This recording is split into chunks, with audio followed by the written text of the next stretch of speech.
May pondo pa kayo eh. Bakit kayo agad-agad nagtaas? Ano yung excited lang? Siyempre, sino maghihirap? Hindi naman sila eh. Siyempre, maghihirap yung mga mabababa. Ulihin nyo rin yung mga talagang sangkot sa flood control issue. Eto na naman tayo eh. Diba? Ang huhulihin nyo na naman yung mga mabababa na naman eh. Bigla kayong umaano. Nakikita na eh, papaliwanag ka pa. Ay natural. Karapatan nyo yun eh. Karapatan natin yun. Hindi yung karapatan nila lang. Napagsamantalahan nyo kami. Napagsamantalahan nyo kami. Hindi pa dapat eh. Siguro may mga 11 days pa bago ano eh. Kaya nga. 11 days bago matapos ang ganitong araw, petsa, meron pa kayo eh. Halimbawa, 11 days yun na dyan. Ano? Opo. Nelson. Sayang din yun ha? Sa kwenta ko na 3 billion a day, pwede 33 billion yun. Issue na bayan ating pagsapan. What's up mga kayon? Welcome back pa rin syempre dito lang sa Joe Malone TV para sa Issue ng Bayan ating pagsapan. Di kami natatakot sa katotohanan. Isa maganda On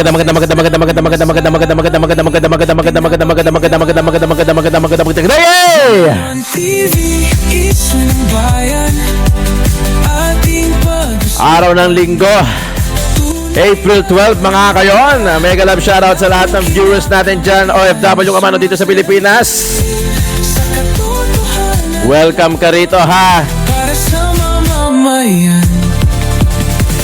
Totoo ang laban, hindi puro drama, di rin chismisan. Lahat ng tanong may klarong kasagutan. Kasama ka rito sa diskusyon, boses mo may halaga sa solusyon. Laging alerto, mapagmatsyag, truth ang hanap. Di kami natitinag, walang palusot, walang dayaan, tunay ang serbisyo, diretsong usapan. Joe Malone TV, issue ng bayan, ating pag-usapan. Hoy, maraming salamat sa lahat na naka-memorize ng kanta natin. Nababasa ko dyan sa Comsec. Sumasalamin, Kinakanta raw nila habang naglalakad, kumakain, tumatae. totoo ang laban, walang kulay, walang kampi. Mabuhay! Balita, talakayan, katotohanan, para sa bayan. Alright, mega love shoutout sa lahat ng viewers natin, OFW kamano dito sa Pilipinas, Luzon, Visayas, Mindanao. Mega love shoutout po sa inyo lahat, hindi ko man kayo maisa-isa. At least nabati ko na kayo. Maraming salamat din sa mga naka-memorize ng kanta natin. Bakit naman hindi? Maganda naman, di ba? Nga pala, paki-subscribe naman itong channel natin. Birthday ko kahapon. Kaya hindi ako nag-upload. Okay? At birthday ko kahapon at maraming salamat sa babate. Alam ko, hindi ko kayo mapipigilan bumate dyan sa Comsec. Maraming salamat sa mga babate in advance. Yehey! Kung tatanungin niyo ako kung ilang edad na ako, 46. Nakasunod ako sa taon. So, 2026 ngayon, 46. Pagka 2027, 47. 1980 ako. Maraming salamat ha. Ang regalo na lang nahihingin ko sa inyo, pera. Hindi, joke lang. Paki-subscribe, ito yung channel natin. Tapos, sa description box, yung mga channel na nando doon, yung Tito Jom, Tito ng Ina Mo, yung Kwentoterong Tito, yung lahat na nando doon na link, pag kinlik mo yan, mare-redirect ka na doon. Paki-subscribe na lang at paki-click yung bell icon. Yan na lang po yung regalo nyo. Maraming salamat. Diyos ko, 46, salamat sa taas. Naidilat pa natin yung mata natin at nakapag-reaction tayo ngayong Sunday, April 12. Okay. Usually, pagka birthday ko, hindi naman ako masyado naghahanda. Si Mrs. lang yung nagpupumilit na maghanda. Kasi kung ako lang, nakain ko naman na lahat ng gusto kong kainin doon sa kabila, sa Tito ng Ina Mo. So, yung mga crispy pata, mga pares, lahat yan, mga mami, lahat yan, nakain ko naman. So, para sa akin, wala na ako masyadong gustong kainin pa. Nagda-diet nga ako. Pero si Mrs. magluluto daw. Mamaya kasi weekend. Okay. Happy weekend sa lahat. Maraming salamat. Alam ko, bihira ako nag-upload ng Sunday. Pero dahil hindi ako nakapag-upload kahapon at ilang araw, puro shorts ang ina-upload ko. Upload tayo ngayon. Okay? Game. Ano ba to? Meron din tayong Facebook saka TikTok. Iba yung ina-upload natin doon. Okay. Game. Patay. Yari na kayo. Baste Duterte officially takes over PDP laban as party president. Pinalitan niya si Senator Robin Padilla. Grabe. Hindi yan. May purpose yan. Naniniwala ako may purpose yan. Merong dahilan yan kung bakit. At alam na natin yan kung tayo lang. Di ba? Alam na natin. Siyempre, kung gumagawa ng paraan yung kabila, abay, siyempre, tayo din. Di ba? Hindi na ba pwedeng sila lang? Tayo rin. Di ba? Gumagawa na rin ang paraan niya mga yan. I'm sure. Siyempre, walang iba. Duterte lang ang papaupuin natin sa 2028. Ito galing to kay Miss Cathy Binag Paliwanag ko lang. Meron kasing tanim Duterte supporter na kumakalat ngayon. So ang siste, kaya mag-ingat kayo ang siste, magpo-post ng mga quotes, mga ligaw, mga tanim na mga quotes kung saan manggigigil ka, masyashare mo. Mga tanim Duterte, mga wannabe Duterte supporters na sasakyan yung mga issue. Ang tendency tayo, ma-share natin. No? So, pag na-share natin ngayon, fake news na tayo. Kasi di ba, fake news yung nila na hindi magmumukhang fake news. So, madadali tayo, mare-report tayo, mati-take down yung mga personal account natin, yung mga pages natin. Yan. Kaya mag-ingat kayo sa mga sinashare nyo dahil ito na yung bagong ginagawa ng estilo ng mga kalaban natin. Tanim Duterte supporters. Kuno. So pagka nakita nyo, pagkakahinala yung statement, yung quotes, yung mga sinabi ni kunyari ni ganito, sinabi ni ganyan, alam nyo na ang kailangan nyo gawin. Pwede nyo naman i-google. Itanong nyo kay Google kung talaga bang sinabi niya to, sinabi niya ganito ba to, o kung legit ba yung picture na gusto nyo i-share. Konting effort, konting assignment, para hindi tayo mayayariin nila tayo Yun yung plano nila So kaya nga yung I think, din yun style din nila yun Pwedeng pwedeng totoo, pwedeng hindi. Yung kunyari may sakit si tapos syempre magsha-share kayo na, patay na, ganun. Naku, di ba? Yung mga may kumakalat na AI photos, sinasakyan nila yun. Tapos pagka share mo na yung kumagat ka sa pae, naku, i-report nila yung page mo. Ikaw ngayon na madadali. Na kesyo nagpakalat ka ng fake news. Gets nyo? Gets nyo? Yan ang mga latest ngayon. Yan ang bago ngayon. Talaga nagtatanim sila ng Duterte supporters kuno para ma-share nyo yung content na kino-content nila tapos doon nila kayo yayariin. Fake news ka ngayon. Okay? Alam nyo na yan, matik na yan. At least na ko kayo. Ito, yung bago. May mga kumakalat sa SOCMED na marami nang nahuli si John Vic na mga nakahubad. Mas lalong hinangaan si Secretary Remulla sa pagpapatupad ng batas laban sa topless na publiko. Lupit ng ideya, no? Talagang putya. Ewan ko. Mamaya, meron. Mamaya tayo mag-comment regarding this. Meron kasi akong video dyan, di ba? Mamaya, maganda yung komento ko dyan. Ito galing kay mas madaling magnakaw kung ang tatay mo nakabantay sa kaban ng bayan at ang tsuhin ang siya namang may hawak ng susi. Guy. Alam naman natin to. Hindi na natin to kailangan pang, alam mo yon. Pero minsan kailangan natin still ipaliwanag pa din minsan alam ko may mga topic akong paulit-ulit. Pero kailangan natin gawin kasi makakalimutan Lalong-lalo na yung buti nga nagkaroon ng oral ng GAA no? Yung 2025 GAA nagkaroon ng oral. O panoorin niyo din yung full video na yon. Maganda rin usapan doon, yung oral arguments na yan. Maraming mangyayari ngayon dahil yan ang gusto nilang mangyari. Mas gusto nilang pag-usapan yung impeachment regarding dun sa krisis na kinakaharap ng Pilipinas. Nakakalungkot pero ganun na ngayon. Mas tanga, mas pinag-uusapan. Biray mo, ang problema ngayon, oil crisis. Ang pinagtutuunan nyo ng pansin, yung mga nakahubad sa kalye.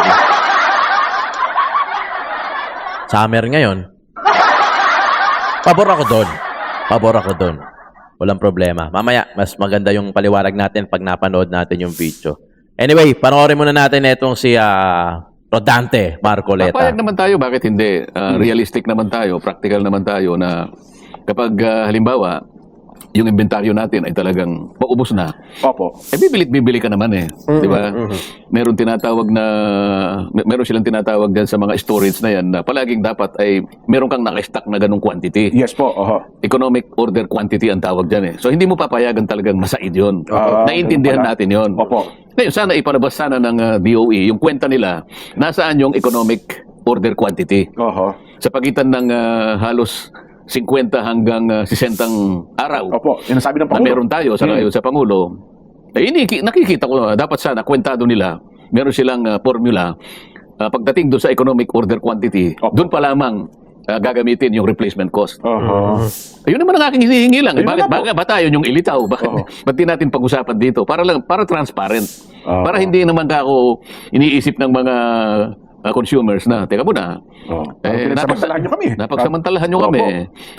Hindi pa dapat eh. Siguro may mga 11 days pa bago ano eh. Ayun nga. 11 days bago matapos ang ganitong araw, petsa, meron pa kayo eh. Halimbawa, 11 days yun na dyan. Ano? Opo. Nelson. Sayang din yun, ha? Sa kwenta ko na 3 billion a day, pwede 33 billion yun. Oho. Bago, so, Tama, oo. kinita na nila, pagkatapos, pagkakakitaan pa nila, Yes. bibili ka Yes. doon sa bagong presyo. Oho. Sa makatwid, yung 33, maliwanag na tubong lugaw yun. Oho. Ano yung salita mo kanina, Nelson? Paldong-paldo? Paldong-paldo. Paldong-paldo. Ano ba yung paldo, Jen?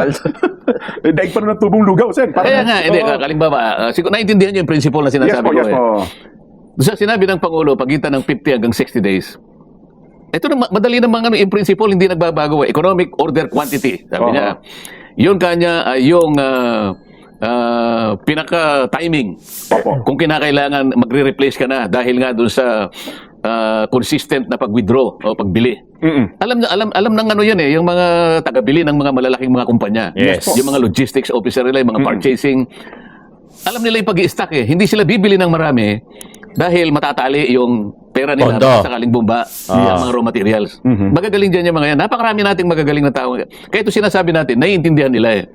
Ngayon, kung nakwenta natin, halimbawa, nag-present ng papel ang DOE, Opo. Mr. Chair, sabi niya halimbawa kay Senator Sherwin, base po dito sa aming kwentas na Kwentadas. pinag-aralan mabuti po, ito po yung pinaka-datos na kung saan makikita nyo kung kailan, anong araw bibili sa panibagong presyo ang ating mga oil companies. Doon pa lamang sa taas. Ano yung nakwenta nyo? Ito po. Pagkatapos po nung giyera magmula po nung magkagiyera, lumilitaw po rito na meron po pala kaming 18 days, sabi niya. Okay. Opo. O may 18 days pa kayo pala, bakit 2 weeks pa lang eh? Ba't na gano'n na kayo? Nagtagtaas na kagad kayo. Yeah. Yung 2 weeks ilan yun? 14 lang, di ba? 14 days, opo. Oo. Hindi pa kayo dapat nagtaas kasi 18 days yung ano ninyo eh. Yung pinaka-timing ng iyong EOQ. Yan. Sa mga tweet, yung 2 weeks na yun, pinagkitaan nyo talaga, tubong lugaw talaga. Oho. Paldong-paldo. Nagigets niyo yung point ni Senator Rodante Marcoleta. Iisa lang naman yun eh. Ang point niya kasi doon, may pondo pa kayo eh. Bakit kayo agad-agad nagtaas? Ano yung excited lang? Siyempre, sino maghihirap? Hindi naman sila eh. Siyempre, maghihirap yung mga mabababa. Jeepney driver, tricycle driver, yung mga motorista na sumasahod ng minimum wages na gumagamit ng motor. Nagets nyo? Mga pamangkin? Ay, mga kayon, nagets nyo? Ganun eh. Ganun, yun yung point ni Senator Dante Marcoleta. Ilang araw din yun ha. Regardless, kung halimbawang 1 week, 2 weeks, isang buwan, ang laking bagay nun. Pagka hindi pa agad-agad, nang putya na excite eh. Nung nalaman magtataas, nakakita ng opportunity. Pinoy eh. Iba ang pag-Pinoy. Hindi lahat. Diba? Marami ako nakita dyan yung mga independent na mga gasoline na business owner na hindi agad nagtaas, na talagang mas pinili nila yung mababa. Ay, saludo sa inyo. Diyos na po yung bahalang gumanti sa inyo. Pero yung para doon sa mga ganid na mga gasoline business owner na nagtaas agad kahit old stock pa yung ginagamit nila, yung binebenta nila, abay, Diyos na ang bahala sa inyo. Yan ang pakain nyo sa pamilya nyo. Di ba mga kayon? Simpleng bagay eh. Mana ba namang hindi kayo muna nagtaas? Ang laking bagay nun. Actually, hindi simple. Malaking bagay pala yon. yung 1 linggo, 2 linggo na hindi kayo agad nagtaas, ang laking bagay nun para sa motorista. And yet, but still, you decided na to raise the price. Di ba? Anong intent? Paldong-paldo. Hinigitan nyo pa yung tubong lugaw. Paldong-paldo kayo. Di ba? Tang-ina nyo talaga. Ito yon. Yung naghahalo lang ng semento malapit sa katabing bahay niya, hinuli at tinikitan. Panoorin natin. O yan na. Ala, lagot na kayo.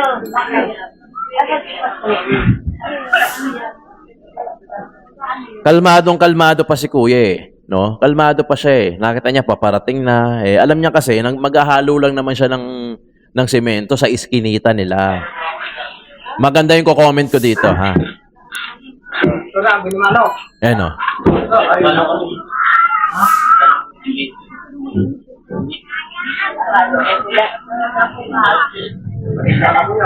Nakasample lang, titikitan yan. May hawak ka panikit, oh.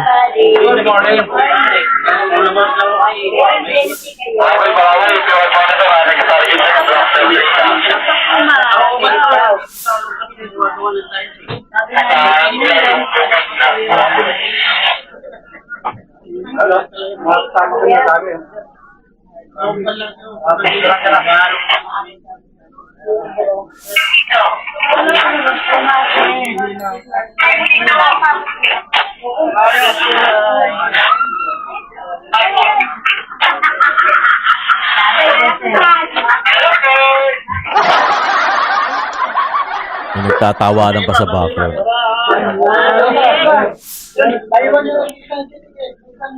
Okay, noong mga nakaraang araw kasi, alam niyo naman, binalita naman natin dito yan, na pinatupad ng Secretary of the na si Johnny B. Crebulla, yung mga na umiinom sa labas, sa public space, may curfew na, 10 p.m. onwards, para doon sa mga 18 pababa, yung mga common, bawal nang uminom, bawal na nakahubad, yun ang yung nangyari, mandaluyong yun, hinuli, tinikitan. Okay, ang siste, kampante si kuya kasi iskinitis nila yon at maghahalo siya, summer, sa Pilipinas, mainit. Maganda to i-comment ko, ha? Panoorin muna natin yung isa sa mga, ewan ko kung nanay ito, kapitbahay ito. Nakikinig kami sa radyo, nakikinig kami sa balita, ang bawal sa kalsada lang. So hindi naman to public na daanan. Ma'am, Dapat po meron po talagang abiso. ma'am, bakit po ano po yung sinasabi niyo? Ganito po. Siyempre nag-aayos po ng bahay. Naghahalo lang. Eto lang naman sa gilid. Hindi naman naka-public na ano yan. Titikitan. Lapit, oh. Dapat po magkaroon po kayo ng abiso. Dahil daw po saan, ma'am? Bakit po titikitan? Nakahubad daw po. Okay. Siyempre maghahalo ka. Sa sobrang init ngayon. Ay, ito lang naman po yung bahay namin. Sino ang nakahubad? Si Johnny. Oh. Kasi simple nagkakalo mainit. Ma'am, ano pong binigay sa inyo? Wala. Ayan, ticket po. Ano daw pong gagawin lang sa ticket? Ay, syempre, babayaran namin yan doon sa munisipyo. Alam niyo naman kung magkano po Hindi po namin alam kung wala nga pong abiso. Dapat po may abiso, di ba? First offense, second offense, third offense. Dapat may ganun O kaya may warning. Hindi po kagad ticket. Sa kanila, Yes. ticket agad Warning po dapat kaagad. So, ma'am, hindi niyo po alam na bawal lang nakaubad. Ganito po, bawal. Alam po namin. Excuse po, Sige po. Alam po namin na bawal. Doon sa mga public na ganyan, katulad niya, nakikita ka. Ito lang naman ang bahay namin. Natural lang po. Natikitan pa. Okay. Oh. Dapat po ba yun? Dapat nagpapabisa sila. Bawal din sa mga iskinita nyo na maghubad. Alam po namin, bawal uminom. Bawal bawal yung mga Para lang curfew. hindi matikitan. Pero eto lang po yung bahay namin. Eto lang po. Di ang ibig pa sabihin, pag nandito ka na nakahubad, bawal na? Bawal na po ba yun? Pipicturean Diba? Kalalabas lang kaaano lang ng titikitan. Dapat po may abiso kayo. So, ma'am, kaya lang siya nakaubad kasi may ginagawa lang. Yes po! Opo. Ano po ba yung ginagawa niya? Ayan nga po. Tanga na ito. Lalo diyang init. Naghahalo po. Lapit lang, oh. Ano gusto nyo? Mahimatay yung tao habang naghahalo? Sa sobrang init po, kailangan din po yun. Okay. Madalas po ba sila mag-ikot, ma'am, o ngayon lang po? Hindi nga ngayon lang. Ngayon lang sila nang bigla. dapat may abiso kayo. Hindi yung bigla, hindi yung bigla kayong umaano. Nakikita na eh, papaliwanag ka pa. Ay natural. Karapatan nyo yun eh. Karapatan natin yun. Hindi yung karapatan nila lang. Oo, may otoridad kayo. May karapatan kayo magpabawal. Magbawal kayo, manghuli kayo. Pero sir, eto lang oh, hindi pa po kitang-kita sa public, sa public. Ayan lang, nasa gilid lang. Eto lang po yung bahay namin. Diba? Karapatan po namin magbigay ng opinion. Yes! So, ang kailangan lang po namin dapat, abiso. Actually, hindi abiso ang tamang term eh. Ha? Alam natin, bawal. Sa public. Public pa rin naman yung iskinita eh. 'Di ba? Public pa rin naman yung iskinita. Hindi, kasi ganito yan. Ang tawag doon, consideration. Consideration. 'Di ba? Batas is batas. Bawal is bawal. Pero yung sinasabi ni nanay, walang abiso. Dapat, consideration man lang. 'Di ba? Hindi naman kalayuan eh. Napansin nyo? Hindi naman malayo. Sobrang lapit, lumabas lang siguro, mainit ngayon, summer ngayon. Ang pinagtataka kasi ng taong bayan, yung timing nyo kasi hindi mali eh. 'Di ba? Yung timing nyo kasi mali eh. Mano ba namang isabay nyo, hindi lang yung mabababa. Isabay nyo, hulihin nyo rin. Hindi lang yung mga nakahubad. Ulihin nyo rin yung mga talagang sangkot sa flood control issue. Eto na naman tayo eh. 'Di ba? Ang huhulihin nyo na naman yung mga mabababa na naman eh. Biriin mo, lumabas ng bahay. Hindi ko pinagtatanggol ha. Lumabas ng bahay, nakahubad, maghahalo ng semento, mainit summer. April. Nasa 40 yung init. Consideration naman. Bilang Pilipino din, alam natin bawal, pinagbawal. Okay, yung iskinita, alam ko, public din yan. Secondary road nga yan, kung tawagin nata eh, di ba?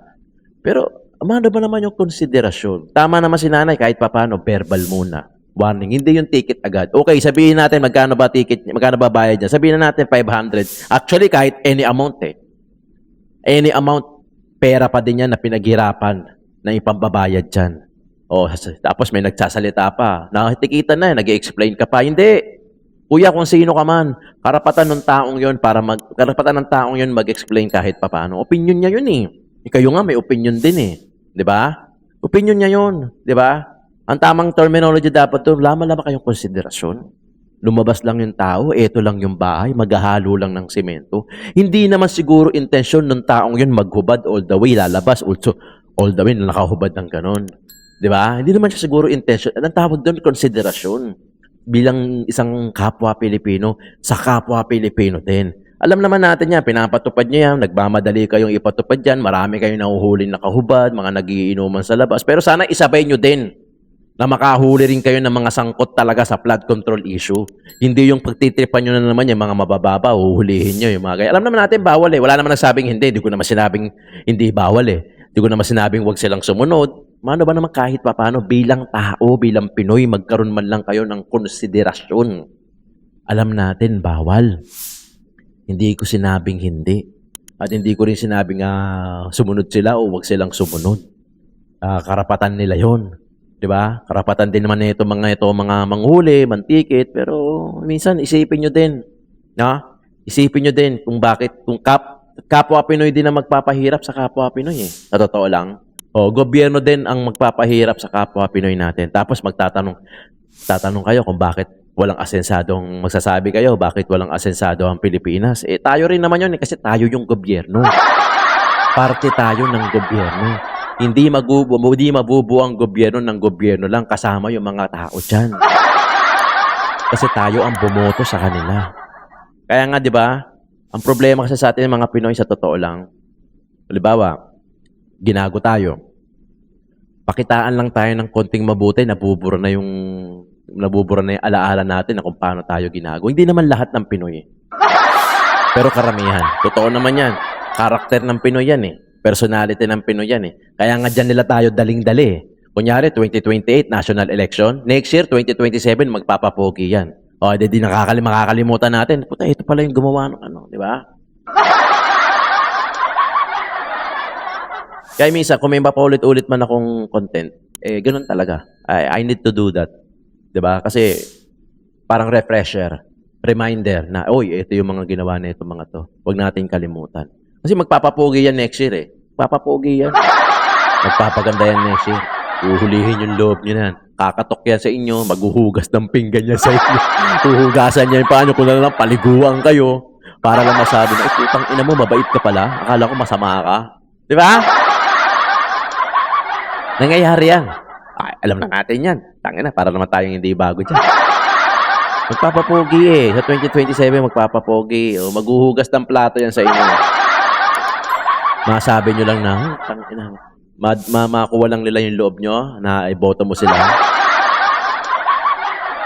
Konsiderasyon. Isabay nyo. Isabay nyo. Habang nanguhuli kayo ng mataas na sangkot talaga sa flood control issue, eh, isabay nyo din. Kasi ang nangyayari, parang isolated. Parang for me, parang, napagtripan na naman yung mga mahihirap. Parang lang. Di ba? Parang lang. Eto, may tanong ako sa inyo. Ayon sa ombudsman, inahanda na daw nila yung ikakaso nila kay Speaker Romualdez, ex-Speaker Martin Romualdez, at ex-Senate President Chis Escudero na plunder. Ang tanong, comment dyan sa baba. Naniniwala ba kayo? May napanood na ako niyan kay Egay Erice, sinabi niya, sinabi niya na hindi naman mangyayari. Ang dami naman nila sinabing hindi nangyari. Tapos gusto niyo maniwala kami. Ano pa next natin? Meron pa tayo dyan. Dahil kung ibigyan po kayo ng pagkakataon po, ano po yung panawagan niyo sa gobyerno? Sana bumaba na yung presyo ng crudo natin, yung gas. Bumaba. Gawa nila ang paraan. Kasi kawawa yung mga driver eh. Walang gaano kinikita. Napupunta sa gas. Pimunta namin. Dapat yung petrol, huli na nila para sila na lang kami kaya mag-manage nung petrol para mas mura. Diba? Mura ang gas pagka sila ang nag-manage. Bibinta nila ng mura. Kawawa talaga yung mga driver. Sana ma'am, yung sinasabi po nila, yung bawasan po sana yung excise tax. Yan. Para bumaba po sana yung diesel. Gasolina. Alang, hindi yan po ata makagawa nila. Hirap na hirap silang bawasan yung tax, no? Regardless kung anong tax, excise tax, but, ano man tax, hirap na hirap sila, no? Hirap na hirap sila. Parang wala po ang nagbibiyak na natin eh. Parang pinapabayaan ng ganun. Marami na nga nananawa. Hindi naman pinakikinggan. Yes, tama ka tayo. Hindi pa nila pinakikinggan. Tapos, tax na ayaw pinitang kami. Kaya napapanawagan namin, napakarami lang ang nananawagan sa pangulo natin. Pero wala namang sa gobyerno, dapat aksyonan naman nila yung sobrang taas ng diesel ng presyo ng ating mga petrolyo. Kasi talagang hindi na kaya ng mga driver katulad lang namin na nakikiboundaryan. Hindi na talaga kaya. Hirap na yung Kasi noon, pag tumaas ang diesel natin at namis nung hindi panahon ni BBM, agad na nagtataas ng pamasahin, aaksyonan. Bakit ngayon triple nang tinaas ng presyo ng ating diesel? Yung pinayagan ng NTFRB ng magdagdag ng pamasahin na piso, hinarang pa ni BBM. Kasama naman, na-aksyonan nila ng gobyerno. Hirap ang Pinoy. Lalo-lalo na yung mga jeepney driver. Ganito ito sisingit ko lang. Pero meron akong full video na ito. Sa lokal. Yung mga national viewers ko to Sa lokal. Sana umabot kayo rito sa dulo. Sa lokal. Yorme Isko Moreno magbibigay ng 25,000 subsidy sa mga bakery sa Maynila na merong permit, na business permit. Bakit niya ginawa yun? Ang kapalit lang noon, wag magtaas ng tinapay, pandilimon, Spanish bread, lahat ng tinapay sa loob ng 30 days, sa loob ng susunod na 30 days. Saan nanggaling yung perang ibibigay ni Yorme? Sa taxpayer din mismo. Ang point ni Yorme Isko Moreno, baka pwede this time, ang makinabang ng mga nagbabayad ng tax, yung ang makinabang ng mga, baka pwede sinabi niya na, baka pwede naman ang makinabang ng tax, yung mga mismong nagbabayad din ng tax sa Maynila. Di ba? Simpleng-simple. Bibigyan ni Yorme ng 25,000 yung bawat business owner ng bakery sa lungsod ng Maynila na merong business permit sa loob ng isang buwan para hindi sila magtaas ng presyo ng tinapay sa susunod na 30 days. Ang makikinabang doon sa tax ay yung mga taxpayer din mismo. First time. Sinabi nila, first time na nangyari yon. First time. Yun lang ata yung first time na hindi masakit. 25,000 a month. Kung meron kang kung meron kang dalawang bakery, 3 bakery na merong business permit, o alam mo na siguro kung magkano makukuha mo. Para lang wag kayong magtaas ng pandesal, pandilimon, yung homemade na tasty, lahat ng tinapay. Wag nyo lang itaas yung presyo. Isa-shoulder na ng pamahalaan ng lungsod ng Maynila. Kasi apektado sila kasi LPG ginagamit yan eh. Para doon sa mga hindi makakaalam, di ba? Yung pugon na LPG, di ba? Hindi naman lahat ng pugon di kahoy eh. Yung iba diyan, di gas na din, di ba? Di ba? Ganun lang nga. Ang nakinabang ng tax, yung taxpayer. Bakit dito sa atin hindi magawa yung ganyan? Ang laki ng perang tax eh.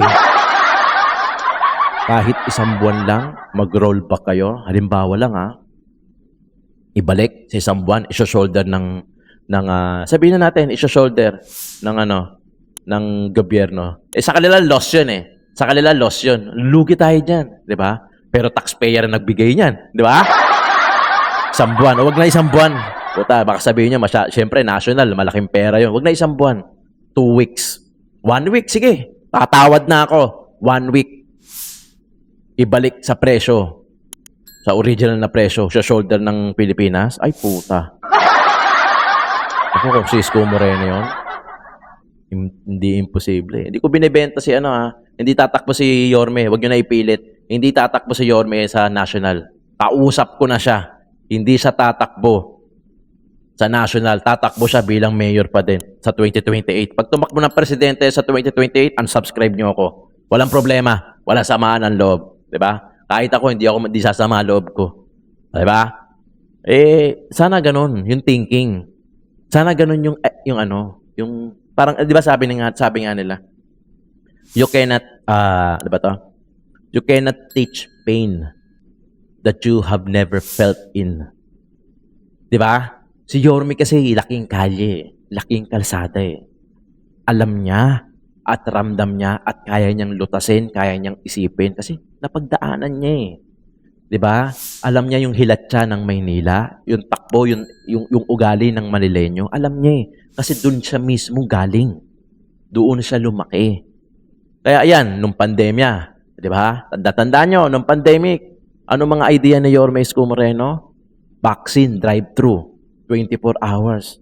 Nagpatayo ng hospital, yung DIY na hospital sa tapat ng Quirino Grandstand, 52 days natayo dahil kulang na kulang tayo sa hospital noon.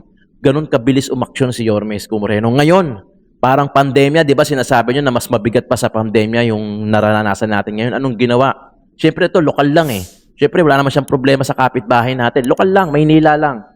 Binigyan niya ng 25,000 yung mga business owner na nagbabayad ng tax na sila mismo ang makinabang tuon sa binabayad nilang tax. Ganun kasimple. Siyempre, 30 days lang muna. 'Di ba? O yung libreng sakay. Ang nakinabang mga kapwa Manileño. Although 5 days lang yun kasi sinabi naman ni Yorme Isko Moreno na pag-iisipan pa nila kung paano nila pa lalong palalawakin yung ganung programa. Siyempre mag-iisip din yan. Kumbaga may pilot testing yan. O ito din. O ang nakinabang yung mga bakery, 25,000. Yung mga dati na nagbabayad ng tax o sila ngayon yung makakatanggap ng 25,000. Wag lang nilang itaas yung presyo ng tinapay. Sila mismo ang nakinabang sa tax na binabayad nila. Anong mahirap doon? 'Di ba? Alam ni Isko eh. Laking kalsada eh. Laking kalye. Meron tayong full video nito kay Isko Moreno. Abangan nyo. Dito rin sa Jomolong TV. Maraming salamat. Issue ng bayan. Ating pag-usapan.